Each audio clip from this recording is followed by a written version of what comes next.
Hello friends, I am the anti-terrorist. Thank you for all of your emails and your messages of support and for staying part of the conversation.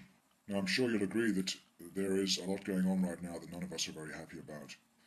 And I'm sure you'll all know, having watched my videos and videos of others possibly, that you are the employee of a corporation. The United States is a corporation. The United Kingdom is a corporation. All governments are corporations. And by virtue of your social security number, you are an employee of that corporation. By signing your social security form, you gave the corporations permission to act upon you in the way that they do. So when you're talking about your constitution, you're talking about a contract between corporations. And it has nothing to do with your freedom, it has nothing to do with your rights, your liberties, or any of those things. The Constitution is not going to help you when it comes to becoming sovereign or becoming a free human being. Let's look at the person and rediscover what it is and what it actually means to be a person. Now, the man who speaks most eloquently about that, in my opinion, is a chap called Robert Menard. If you haven't already seen Bursting Bubbles of Government Deception, I would highly recommend that you watch it. You are not obliged to register your children. If you do, it is at that point that you're creating a legal entity or a person. You are associating this person with your offspring. You are abandoning ownership or title to that person, and the government is seizing that under the laws of maritime salvage. It becomes their chattel property. They use it as collateral to float loans or to float bonds for loans. When they come to remove a child, they're not acting on the human being at all. They're removing the legal entity you created and abandoned and they now have title to. It's like borrowing a rain jacket from your neighbor for your kid. Your neighbor comes, says, "I'm taking the jacket back." You let him take it with your child still in it. That's your person. That is what the government acts upon. A human being and a person are not the same thing. We've been led to believe that they are, but they're not. In Black's Law Dictionary, you'll find a definition of a person, and it says, a human being is not a person because he is a human being, but because rights and duties have been ascribed to him. Specifically, the person is that legal subject or substance of which the rights and duties are attributes. But not all human beings are persons, as was the case in Old England when there were slaves. You are not a person, you have a person. If you never know that this person exists, if the government is acting upon it and you are unaware of its existence, you're a slave to your own ignorance. Once you become aware of its existence, you can take it off at will. If that's the only thing they can act upon, you have the seed right there for your freedom. If you hold your jacket like this and say, go ahead and touch it, and the moment you touch it, I'm no longer associated with it, they're not going to want anything to do with that jacket. They're the ones left holding the hot potato. The purpose of this person it wasn't to deceive you. It wasn't to enslave you. It was to provide you with a very strong level of protection against government tyranny. If they never act against you as a human being and they're only acting against your person, you always have the option to reject their governance and therefore escape tyranny totally and absolutely peacefully. So having shown you that little clip now, I'm wondering how many of you, some of the sharper tools in the box, will realize that only persons will be going to the FEMA camps. Only persons go to prison for commercial crimes. Now those of you who are focused on lizards taking over the planet, they're not interested in your person at all. They're definitely after you. They're going to get you, and there's nothing I can do about that. Now in certain circles, your person is also referred to as a strawman or a vessel. And in this broadcast, I'm going to give you some remedy with regards to this situation. Or at least I'm going to point you towards a remedy. I certainly will not be responsible for any action that you take, but I will hopefully inspire you to look for yourself. So we have 3 remedies in this particular broadcast. We have what's called the Freeman route. Then we have what's called the capturing the strawman route. And the third route I'll talk about a little later. All of these options are not without risk. The Freeman route in particular is an arduous one.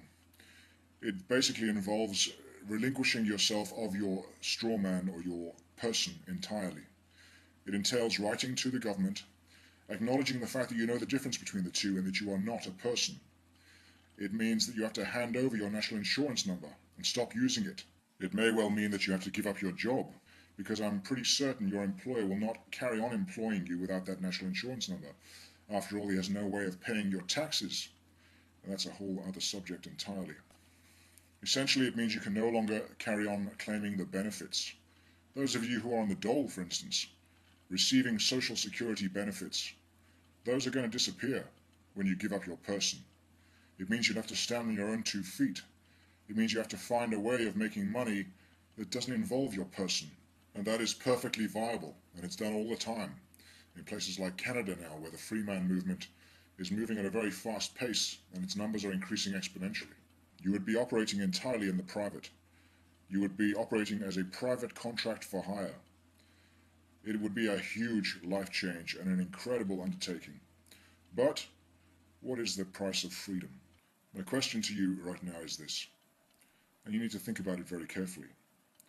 How free are you exactly? Are you only as free as the Constitution says you are? Are you only as free as some piece of paper says you are? Are you as free as the government tells you are? Or the policeman, perhaps? Or your neighbor? Freedom is an idea. It's an attitude. It's a paradigm. It is something that you be. Now, of course, anyone can force you to do anything at the barrel of a gun. But unless you know what real freedom is, and you understand the idea, you understand the paradigm, you get a sense of it, and you feel it in your bones, then you're always going to behave like a slave, and you're going to be treated like a slave. You have to change your mental perspective about the word freedom. To most, it is just a word that is spoken frivolously. You have the right to be free. Man, woman, or child, you are born free. And then we give it all away for the benefits to corporations who abuse their power left, right, and center.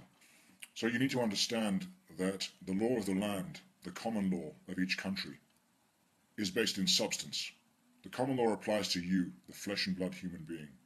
And having a good understanding of how the common law works and how the law of the land works will give you access to the freedom that you need from the Maritime Admiralty jurisdiction. So taking the Freeman route requires claiming your rights. You see, you have rights. If you believe in God, you have God-given rights. Even if you don't believe in God, you have birthrights. And as I expressed in my previous videos, you can only have the rights that you know how to claim. If you don't know what rights you have, then you don't have any rights, period. So Robert Menard has created, for instance, what he calls a notice of understanding and intent and a claim of right, in which he would lay out the terms and conditions of his occupancy of this planet. And he sends it to the powers that be, and if they do not rebut it within a certain amount of time, it becomes law. It's as simple as that. If you want to see what a document like that would look like, then you should go to thinkfree.ca and join the forums there. It doesn't cost you anything. In fact, it'll probably be a life-changing experience. There are lots of people on there that understand this concept very well, have created their own notices of understanding and intent, and you can get a sense of how to write your own. You will also get an idea of who to send that document to, and how to formulate it in such a way that it cannot be rebutted. The Freeman route is probably the easiest to implement, to execute, because all it entails is writing a letter and stating your claim, and claiming your rights. After that, it's a whole other story. It does mean that you have to take a particular level of responsibility. You're not operating in the limited liability fiction world that is commerce. You are taking full responsibility for your actions, acting with full liability whenever you have an accident or a crash, because after all, only a person can have limited liability insurance from an insurance corporation. And there's a solution to that too. Which brings me to the second option, and that is capturing your strawman. Now, what does that mean exactly? Essentially, it means using your person as a shield against the government, as opposed to the government using it as a handle to get hold of you. Now, as you've seen with YouTube and other forums where the topic of discussion is the New World Order, there is a lot of disinformation out there. There are a lot of disinformation agents who will put out the antithesis of certain theories just to put people into a state of confusion. And the same goes for the world of redemption, or capturing the straw man. There are a lot of people out there in the government who don't want you to know these facts about your birth certificate and the fact that they're used as bonds and so on and so forth. And you're going to have to sort the wheat from the chaff in terms of dealing with this information. Of course, I'm only going to paint in broad brushstrokes here because this is not my information to give you. And I would hate to think that you would act upon any information I give you without exploring the source of the information first.